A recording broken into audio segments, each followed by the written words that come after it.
In the sprawling greenhouse, known as the Head Estate, the mornings hit the glass, illuminating the most bizarre sibling portrait in the county. Pumpkin Head, the eldest and thickest, stared blankly at a wall for 20 minutes.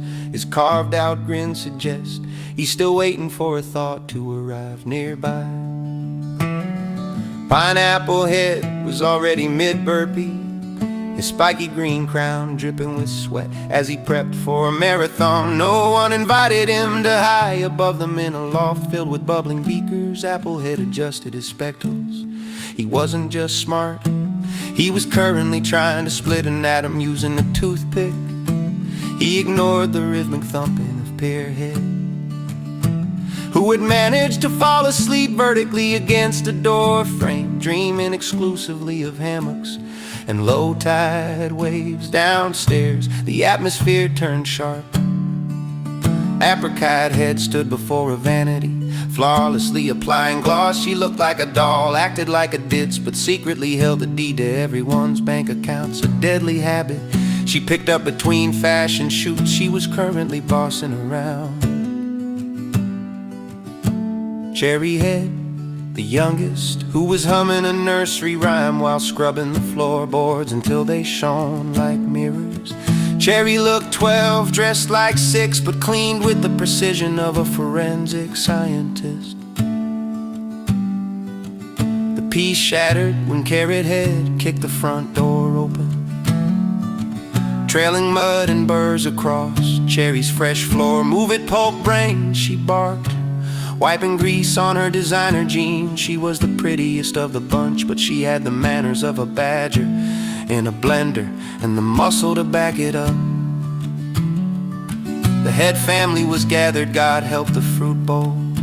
Chapter 2, the morning mashup.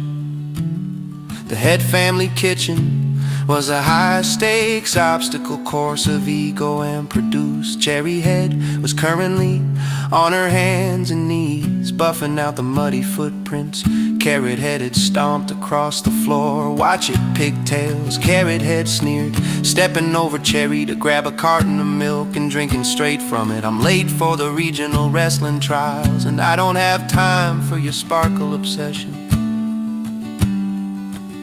"It's not an obsession, it's hygiene," Cherry squeaked, her frilly apron rustling as she swiped at Carrot's muddy heels. In the corner, Pineapple Head was attempting to crush a protein shake through sheer willpower.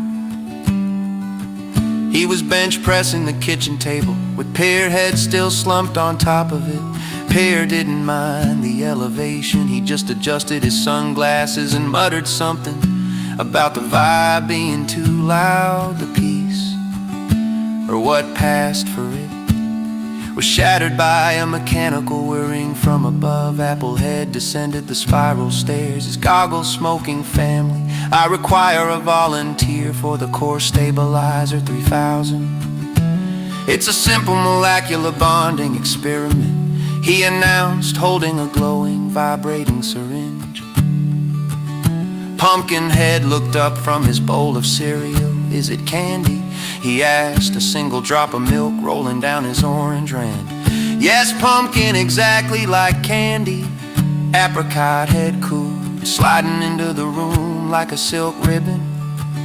She looked stunning in a peach-colored sun hat, batting her lashes at Applehead. But why waste it on Pumpkin? Pineapple is so strong, surely his physique could handle the enhancement. Apple's eyes gleamed, the athletic specimen, perfection. Apricot smirked, she knew the serum was actually a concentrated sedative Apple had designed to quiet the house.